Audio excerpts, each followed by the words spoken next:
Good morning. Neil asked me to share a thought quite a while ago now, and it takes me a long time to get my thoughts together, or certainly get around to sending it. So I apologise to Neil for just getting around to it now. I've managed to get a few minutes away just to record this. Tamarasi gave me some fashion advice before I moved into the room, saying my t-shirt was inappropriate and I needed to change it. So hopefully this one's better. So I just wanted to share a short thought with you, something that was going around my head, and then also when Alan Wilson spoke on Sunday morning about purpose, plans and control, and it was along the same lines as what I'd been thinking about. We spend quite a lot of our lives trying to make an uncertain world certain. We save into pension schemes to provide a little bit more certainty for when we grow older. We take out medical insurance for our health. House insurance and car insurance to protect against us crashing our car or our house being flooded. We make plans for future holidays and weekends away, for family gatherings, for camps, for teams, for going to church on Sunday, who will be speaking. We plan and plan and plan, and like Alan talked about, we plan our lives, and quite often there's not even that much thought about God in there and what his plans are.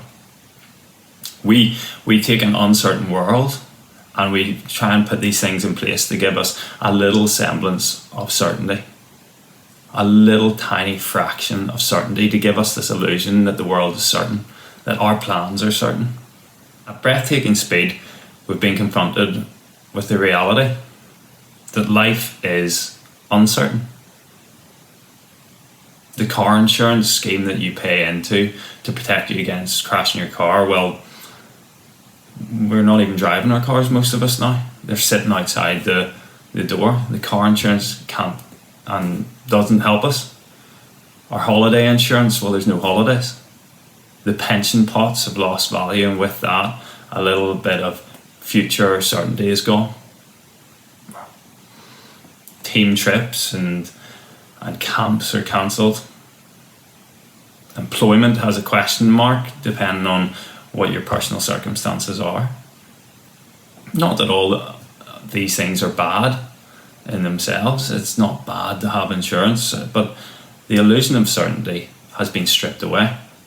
This all sounds fairly gloomy, and the 24-hour news cycle definitely does not need any more negative news to bombard us with. Therefore, instead of the uncertainty, our focus should be on the hope, which is certain in our lives. A couple of weeks ago in our small group, Junior talked about the line we sing from one of our well-known hymns, "I will trust in you alone." And we sing it in Bethany a lot, that song. I personally love that song. But we sing it over and over and over again. But how many times have we sung this in Bethany, and how many times have we really, really meant that line? I will trust in you alone. Nothing else. Not I'll trust in you as my top 5, but I'll trust in you alone. Now, in the face of a pandemic, we really have little choice now but to trust in God alone. Before we might have sung it and just that's a nice tune and carried on with our lives, but stand up and sing I'll trust in you alone when all our things that we've put in place around our lives have been stripped away, it suddenly has a lot more meaning. And the person that we have to trust in alone, God, the character of God, we should be so positive the fact that we can trust our God alone. The character of God is one where it says in Jeremiah 29, it says, "For I know the plans I have for you, declares the Lord.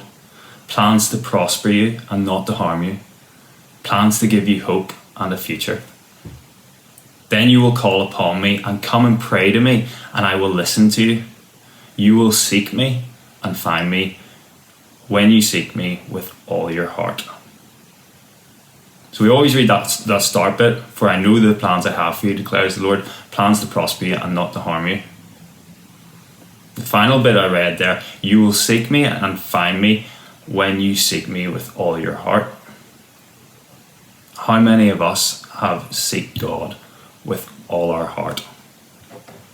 And just to continue that thinking, Psalm 62 says, rest in God alone, my soul, for my hope comes from him.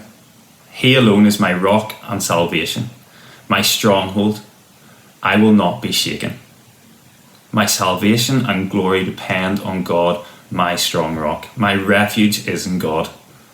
Trust in him at all times, you people. Pour out your hearts before him. God is our refuge.